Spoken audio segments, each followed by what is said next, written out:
Carlson tonight. So much going on right now in the news. New developments from every direction. Much of it seems unrelated, a lot of it shocking. Here's the way to understand it.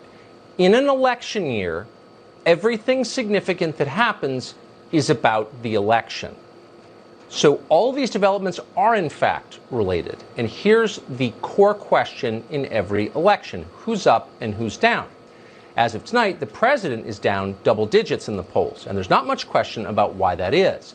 Americans are miserable. They're stuck at home. They're fearful. Millions of them don't have jobs. The percentage of Americans who believe our country is headed in the right direction has dropped off a cliff since this spring. Not coincidentally, that's when a strange new virus from China began to spread among our population. The rise of COVID-19 in the United States tracks almost precisely the decline of Donald Trump's approval numbers. And the political lesson from this is clear. The more damage the Wuhan coronavirus does to America, the harder it is for the president to get reelected. That's not speculation. It is the most certain fact in American politics. Every Democratic office holder understands that. If the population remains terrified, Democrats will have more power in January. So the Democratic Party has every incentive to keep Americans afraid and off balance. For the next 97 days, they plan to do that. That is their entire campaign strategy. It's the only thing they're running on. Yesterday, the news site Breitbart posted a video of a group of physicians giving a press conference about medical advances in the fight against COVID. Some of the news the doctors delivered was hopeful because there is hopeful news to report. 17 million people saw that video. The president retweeted it. This enraged Democrats. Any scientific advancement that reduces the suffering of Americans in an election year is a threat to Joe Biden's campaign. So they decided to pull that video off the internet. 15 years ago, that would have been absurd. You couldn't have done it. This was America. You weren't allowed to ban a news story just because it might hurt your candidate's poll numbers. In any case, it was impossible. There were too many news outlets then. No one could control them all. That has changed. While the rest of us were sleeping, or in the case of so many of our senators taking payoffs from Google, a tiny number of left-wing corporations took virtually complete control of all news and information in this country. Now, if Democrats want to erase a politically inconvenient news story fewer than 100 days before an election, they can do that. And they did do it. Big tech censored science. They pulled the video of doctors in lab coats talking about coronavirus research, and they hid that video from the public. That's exactly what the Chinese government so often does, except when Silicon Valley erases your freedoms, they lecture you as they do it. They've got all the ruthlessness of Chinese authoritarians, but with double the self-righteousness. It's the American version. Thankfully, none of this applies to us at Fox News. We happen to work for one of the very few mass media companies left in America that is not controlled by Google or Facebook. We can report the news honestly. Big tech can't censor us, at least not right now. You're not allowed to watch these physicians on YouTube tonight, but we can show them to you here, and we're going to. Here's Dr. Bob Hamilton. I think that is important that all of us who are here today realize that our kids are not really the ones who are driving the infection. It is being driven by older individuals. And yes, we can send the kids back to school, I think, without fear. We need to not act out of fear. We need to act out of science. We need to do it. We need to get it done. What you just heard is not a crackpot theory.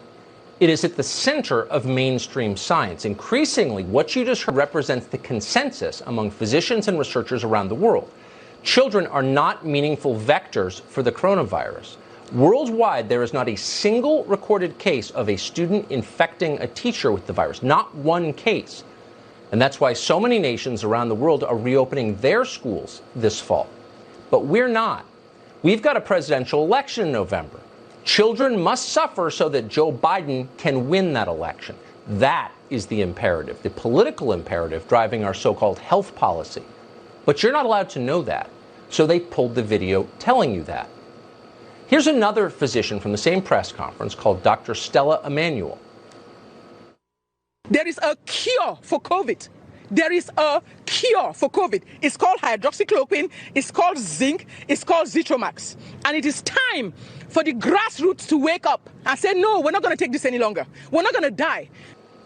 Dr. Emanuel's claim is harder for us to endorse. Is hydroxychloroquine part of a cure for the coronavirus? We don't know the answer.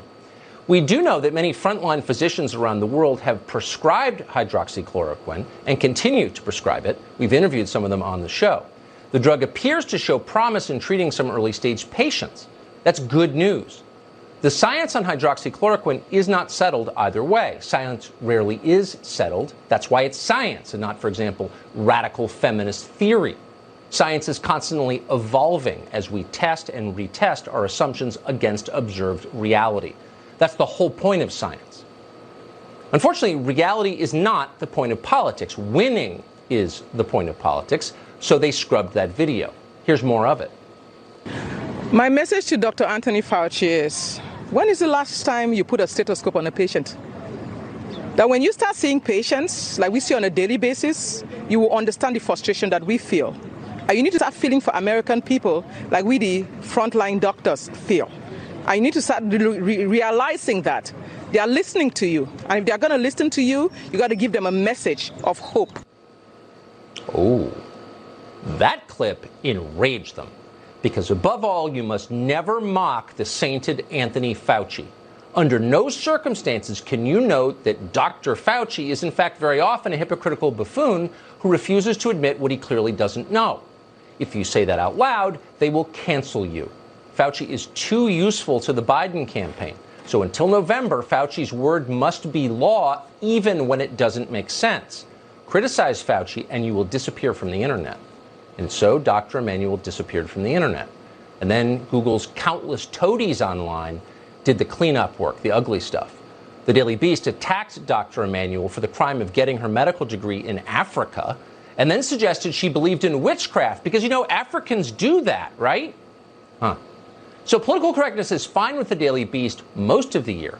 But this is election season, so Dr. Emanuel must be destroyed. The Daily Beast was happy to help achieve that. So, by the way, were the think tank libertarians, including some still posing as conservatives, people you read, people who work for places you probably have sent money to. You saw them on Twitter today, helpfully reminding you that this variety of censorship isn't really censorship because the government isn't doing it. Oh. They didn't explain exactly why that distinction matters to anyone. In fact, censorship is always bad, whether it's imposed by Congress or whether it's imposed by monopolies that only exist because they receive special carve-outs granted to them by Congress. It doesn't matter. Censorship is always wrong. Censorship does not improve public health. In fact, it threatens public health. The authorities responsible for containing this pandemic clearly have failed. We know that. Some of them are decent people. They're trying their best. But despite their efforts, they have frequently been wrong. We know that because it's on tape. So what we desperately need now, as we always do in crisis, and especially in a crisis that can be solved by science, is more voices in the conversation, not fewer. Want proof? Here's the Surgeon General. Remember when he told us this? What the World Health Organization and the CDC have reaffirmed in the last few days is that they do not recommend the general public wear masks. Wearing a mask improperly can actually increase your risk of getting disease. Oh, so masks are dangerous. Right. That wasn't very long ago. Now masks are mandatory, and the cops will nab you if you're not wearing one. What does this tell us? It tells us what we already knew, if we were honest, which is that scientific consensus changes. That's the point. As we learn more, our conclusions change. Legitimate scientists understand that. That's called the scientific method. Big tech companies don't care one way or the other because their goal is not the truth. Their goal is to control the outcome of an election. It's not to protect public health. This isn't about public health, and it's not about science. It never was. It's about power. And no one in the history of the world has ever had more power than Google and Facebook have right now. So we should have seen this coming. People with power abuse that power, and people who have absolute power abuse it absolutely, as we learned. Alex Marlow, for one, did see it coming.